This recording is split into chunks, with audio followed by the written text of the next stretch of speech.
c'est déjà fait, on va répondre. Alors, on doit commencer par Ngone Saliou. C'est bien ça, hein? Voilà. Qui pose la question de savoir est-ce qu'il n'y a pas de zone d'ombre dans cette vague de libération, d'autant plus que l'instruction n'est pas encore épuisée. Je peux vous répondre qu'il n'y a aucune zone d'ombre. J'ai dit le pourquoi des libérations.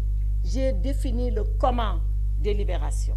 Le pourquoi, je vous ai dit, c'est dans le sens, comme nous l'a instruit Monsieur le Président, c'est dans le sens, comme nous-mêmes on avait pensé le 9 octobre quand on prenait service, c'est dans le sens, comme les procureurs généraux et les procureurs ont pensé quand on faisait la conférence nationale des chefs de parquet, c'est dans le sens de lutter contre les longues détentions, de désengorger les prisons et d'apaiser le climat politique. C'est dans ce sens-là que nous avons agi et nous ne nous sommes pas cachés pour agir. C'est au vu et au su de tout le monde parce que les décisions, elles sont expliquées et elles sont justifiées. Donc, il n'y a aucune zone d'ombre. Maintenant, l'instruction n'est pas épuisée. Vous avez raison et tort. Vous avez raison dans la mesure où, en général, on attend que l'instruction se termine pour dire on libère. Et là, il y a des cas où l'instruction a commencé, elle n'est pas terminée. Mais il est possible de libérer même quand l'instruction n'est pas terminée. Il est même possible, avant même de commencer l'instruction, que le juge dise « Bon, je vous connais, vous êtes Ngone Saliou, vous habitez telle adresse, vous êtes journaliste, vous avez les capacités de représentation en justice. Je n'ai même pas besoin de vous arrêter. Je vous laisse partir chez vous. » Donc, être libre ou être libéré peut dépendre du niveau de l'instruction, mais peut ne pas dépendre. C'est de la souveraine appréciation du juge qui a le dossier. Donc, il n'y a aucune zone d'ombre, encore une fois, pour répondre définitivement à votre question. Tout se fait dans la transparence et dans la légalité.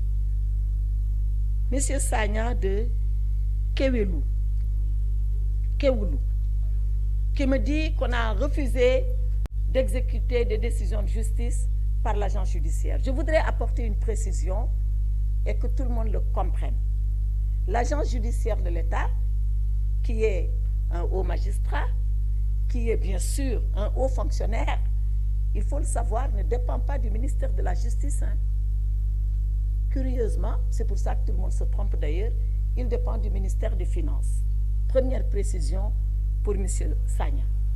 Deuxième précision, lui, il arrive en tant qu'avocat de l'État pour plaider contre l'État dans les dossiers où l'État est parti.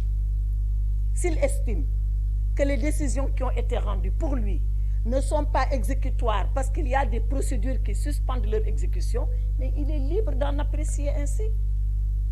Il est libre, appréciant ainsi, de faire les recours et de dire, tant que mon recours n'est pas fini, je n'exécute pas la décision. Et qu'est-ce qui va se passer? C'est des problèmes d'interprétation de la règle. Les uns disent non, c'est quand même exécutoire. Les autres disent non, ce n'est pas exécutoire. Qui tranche? C'est finalement le juge et qui donne ce qu'on appelle, qui fait œuvre de jurisprudence. Mais avouez quand même que c'est pour la première fois au Sénégal qu'on était confronté à ce genre de situation et surtout accepter que pour ce genre de situation, que chacun se défende jusqu'au bout et qu'on laisse les juges décider. Donc, c'est ce qui s'est passé pour la décision de Ziguinchor et pour la décision de Dakar. Maintenant, M. Abdel Nasser. Yeah, thank you and allow me to give my answer in French, please, because it will be easier for me. You understand? Yeah. Okay, thank you for your understanding. Donc, lui, il a posé 3 questions. La première question, est-ce qu'avec ce qui s'est passé, on avait dit élection 15 décembre, le Conseil constitutionnel a cassé cette décision, que va faire le président Sall? Deuxième question, la société civile appelle à la libération de Ousmane Sonko. Qu'est-ce que nous disons de cela? Troisième question, quelle est la décision qui sera prise par rapport à Bassirou Diomaye Faye, peut-être concernant toutes ces conditions de libération que nous sommes en train de poser? Pour tout cela, je voulais donner une réponse précise. La première, c'est que pour ce qui concerne le président Sall,